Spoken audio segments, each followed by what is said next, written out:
உங்க வீட்ல இருக்கிற அந்த கர்ணா இந்த பொண்ண கடத்திட்டு போய் அது பெரிய பிரச்சனையாகி ஜட்ஜு முன்னாடியும் பிரஸ் முன்னாடியும் நீங்க அவமானப்பட்டு எங்க உங்க கட்சி பதவி போயிடுமோன்னு பயந்து தானே இந்த பொண்ண கர்ணாவுக்கு கல்யாணம் பண்ணி வச்சீங்க. இந்த விஷயம்தான் ஊருக்கே தெரியுமே.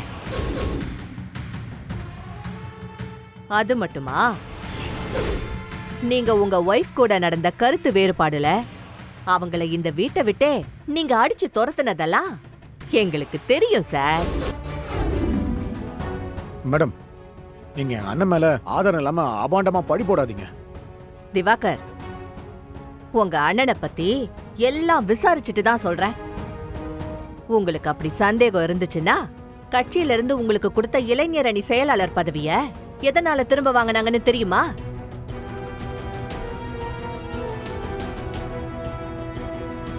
கேவலம் ஒரு பொண்ண கடத்திட்டு போய் ரெசார்ட்ல வச்சிருந்த கம்ப்ளைண்ட்னால தானே உங்களுக்கு கட்சியில இருந்து கொடுத்த பதவியை கேன்சல் பண்ணாங்க.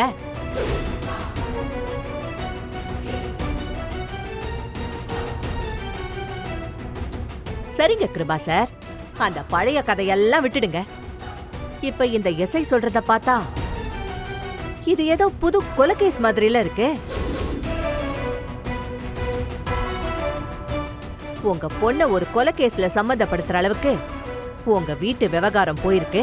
அத பத்தி உங்களுக்கு எதுவுமே தெரியலன்னா நீங்க உங்க வீட்டை பத்தி அந்த அளவுக்கு தெரிஞ்சு வச்சுக்கலன்னு அர்த்தம். ஒரு பொம்பளை என் வீட்டு படியேறி வந்து என்ன நாக்கப்படுங்கிற மாதிரி கேள்வி கேட்டு போறா.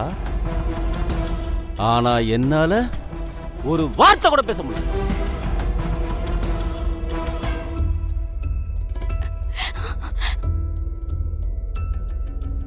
கிருபானா யாருன்னு தெரியும்ல? கிருபாவோட மதிப்பு மரியாதை என்னன்னு ஊருக்குள்ள பாத்துருக்கீங்கல்ல? போச்சு, எல்லாம் போச்சு. மானம் மரியாதை அந்தஸ்து எல்லாத்தையும் குழி தோண்டி புதைச்சிட்டு போயிட்டான். நான் இப்படி அசிங்கப்பட்டு நிக்கிறது காரணமே நீதானே?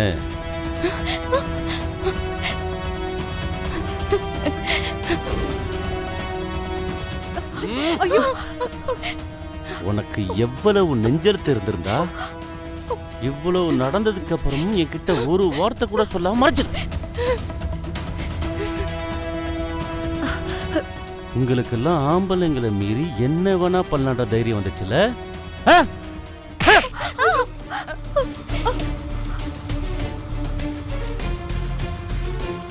யாரு முன்னாடி தலை குனிஞ்சு நிக்க கூடாதுன்னு நினைச்சிட்டு இருந்தனோ அவன் முன்னாடி என்ன அசிங்கப்படுத்தி நிக்க வச்சுட்டேடி.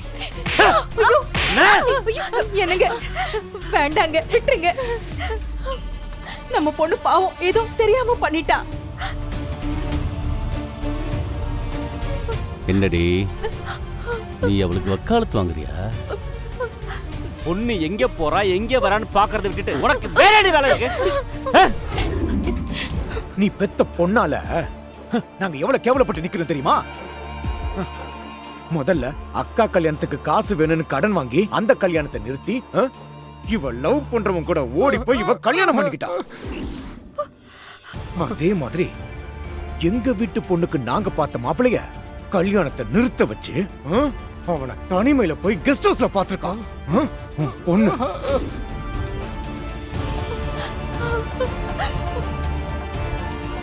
இதெல்லாம் உனக்கு தெரியுமா இல்ல தெரியாதா? இல்ல இவ இப்படி இருக்கிறதுனால ஏதாவது லாபம் கிடைக்குதுன்னு நீ வேடிக்கை பார்த்துக்கிட்டு இருக்கிறியா? என்ன இப்படி எல்லாம் பேசுறீங்க? யாரும் இல்லாத நேரத்துல தனியா போய் பார்க்கிற அளவுக்கு உன் பொண்ணுக்கும் அந்த கதிருக்கும் என்னையா தொடர்பு?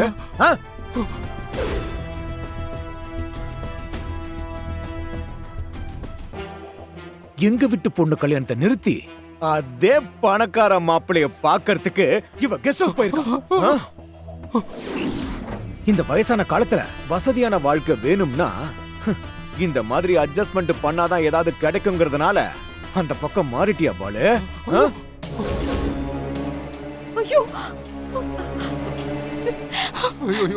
இதெல்லாம் இவளா பண்றாளா இல்ல நீயும் இவளும் சேர்ந்து ஐயா! குடும்பமா பிளான் பண்ணி பண்றீங்களா? இல்லைங்க ஐயா. உன் பொண்டாட்டி உன் உயிரை காப்பாத்தணுன்றதுக்காக நம்ம சித்ராவோட உயிரை பணைய வச்சிருக்கா.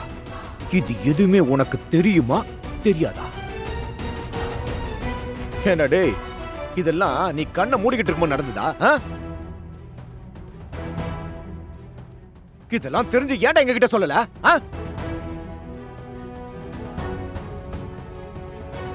அண்ணா, இவனுக்கு நம்ம மேல பாசமும் கிடையாது, ஒரு வெங்காயமும் கிடையாது.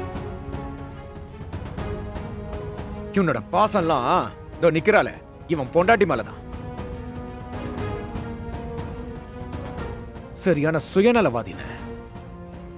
யாரும் இல்லாத இவனை கொண்டு வந்து நாம வளர்த்ததுக்கு நல்ல மரியாதையும் பாசமும் கொடுத்துட்டானே நம்ம கர்ணா.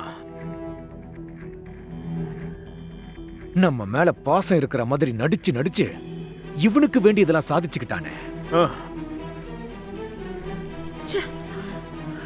இவனும் இவ்வளவு நாளா நம்மள சரியான முட்டாளாக்கி இருக்கானே. அண்ணா,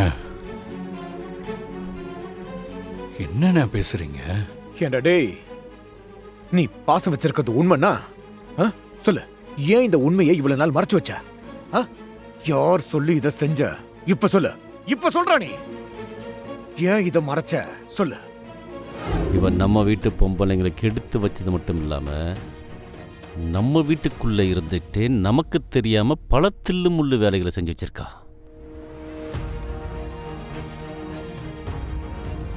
இவ பார்த்த வேலையில நேத்து கட்சியில சேர்ந்த பொம்பளை எல்லாம் என் வீட்டுக்கு வந்து என்ன அசிங்கப்படுத்தி போயிருக்கா.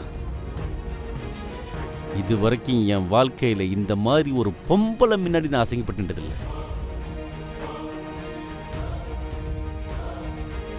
அதை தட்டி கேட்டா இவ ஏன் முன்னாடி வச்சே என் தம்பி திவாகர் சட்டையை பிடிக்கிறா. நீயா என்கிட்ட இந்த வீட்டை விட்டு போன்னு சொல்லாம நான் இந்த வீட்டை விட்டு ஒரு அடி எடுத்து வைக்க மாட்டேன்.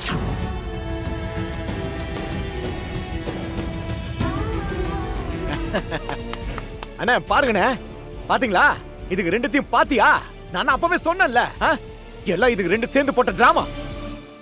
அண்ணா இப்பவே ஒரு முடிவு கட்டினேன். நம்மள அசிங்கப்படுத்திட்டு இந்த வீட்டுல யாரு இருக்குன்ற அவசியம் இல்ல. டேய், உனக்கு இத்தனை வருஷமா கூட இருந்த இந்த அண்ணன் முக்கியமா இல்ல நேத்து வந்த இவ முக்கியமா? நல்லா கேட்டுக்கோ.